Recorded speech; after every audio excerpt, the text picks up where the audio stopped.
और आपको सीधे ले चलते बहराइच। सीएम योगी आदित्यनाथ क्या कुछ कह रहे, सुनिए। पाकिस्तान पर एक कार्यक्रम संपन्न हो रहा है और साथ साथ बहराइच के मेडिकल कॉलेज का नामकरण भी महाराजा सुहेलदेव के ही नाम पर रखा गया है। हॉस्पिटल का नाम बालार कृषि के नाम पर रखा गया है, जो महाराजा सुहेलदेव के गुरु थे उनके नाम पर। और आजमगढ़ के विश्वविद्यालय को भी हमने राज्य सरकार के द्वारा जो विश्वविद्यालय बनाया गया है, उस विश्वविद्यालय का नामकरण भी महाराजा सुहेलदेव के नाम पर रखा गया है।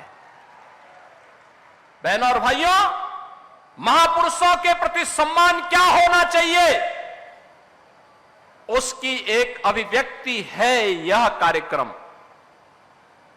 उसकी एक अभिव्यक्ति है यह कार्यक्रम।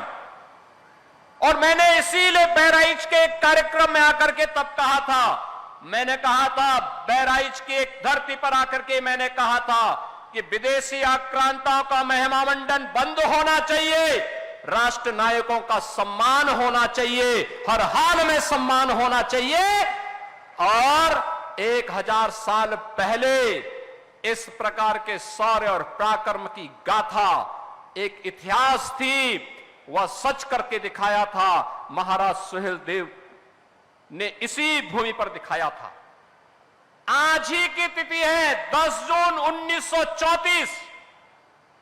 10 जून 1934 और 10 जून 1934 की स्थिति पर जब महाराजा सुहेलदेव ने एक विदेशी आक्रांता जो गजनी से चला था भारत को लूटने के लिए, अपनी लगभग 3 लाख की सेना को लेकर, लेकिन उस विदेशी आक्रांता को, उस बर्बर आक्रांता को जो गजनी से चला था भारत को लूटने के लिए, अपनी लगभग 3 लाख की सेना को लेकर, लेकिन उस विदेशी आक्रांता को, उस बर्बर आक्रांता को रोकने की युक्ति महाराज सुहेलदेव ने अपनी कूटनीति के नाते उन्होंने बड़ी प्रखरता के साथ मथुरा से लेकर के बहराइच तक पग पग पर उसके लिए इतनी बाधाएं खड़ी की कि यहां पहुंचते पहुंचते उस दुर्दांत आक्रांता की आधी सेना समाप्त हो चुकी थी।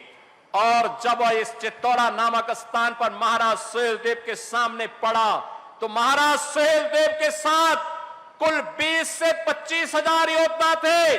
1.5 लाख योद्धा सालार मसूद के साथ पास थे, लेकिन 20 से 25 हजार इन वीर बांकुरों ने उन विदेशी आक्रांताओं को गाजर और मूली की तरह ऐसा काटा कि उसके बाद वो दुष्ट सालार मसूद यहां जिंदा पकड़ लिया गया। और उसको सजा भी ऐसी हुई कि जो इस्लाम के अनुसार जहन्नुम में जाने की गारंटी देता है। बहनों और भाइयों, और इसीलिए हम कहते हैं, इसीलिए प्रण था प्रधानमंत्री मोदी जी का एक इस बारे में आदेश था कि राष्ट्र नायकों का सम्मान होना चाहिए। और इसीलिए उस प्रण और उस भाव को व्यक्त करने के लिए मन में एक इच्छा थी, महाराजा सुहेलदेव को जो सम्मान मिलना चाहिए था, इतिहास ने भले ही उनके साथ नाइंसाफी की है, लेकिन डबल इंजन की सरकार उनके साथ नाइंसाफी नहीं होने देगी, क्योंकि हमारे सामने प्रेरणा पुरुष के रूप में ऐसा महापुरुष शौर्य और पराक्रम का प्रतीक होना ही चाहिए, जो महाराज सुहेलदेव के रूप में आज हमारे सामने है। और आज उनका एक भव्य स्मारक यहां पर हम लोगों ने बना करके आज बहराइच वासियों को, पूर्वांचल वासियों को, जिन लोगों को जिन्होंने महाराज सुहेलदेव के साथ इस पराक्रम में युद्ध लिया था, उस युद्ध में भाग लेकर के भारत को विधर्मियों के आक्रमण से बचाया था, भारत की धर्म और संस्कृति को बचाने का काम किया था, धरा को भी और धर्म को भी बचाने का काम किया था, उन लोगों को पददलित कर दिया गया, वंचित कर दिया गया, बुनियादी सुविधाओं से वंचित कर दिया गया। और मैं पूछना चाहता हूं आज इसी अवसर पर कांग्रेस को, समाजवादी पार्टी को, अन्य दलों को पूछना चाहता हूं, क्या किया उन्होंने? क्या किया उन्होंने? महाराज सुहेलदेव को क्यों नहीं सम्मान मिल पाया? क्यों नहीं सम्मान मिल पाया? आखिर महाराज सुहेलदेव के नाम पर यह भव्य स्मारक पहले क्यों नहीं बन पाया? आजादी के बाद क्यों नहीं बन पाया? महाराज सुहेलदेव को यह सम्मान पहले बनाने का काम जो होना चाहिए था, उनके नाम पे मेडिकल कॉलेज क्यों नहीं बन पाए?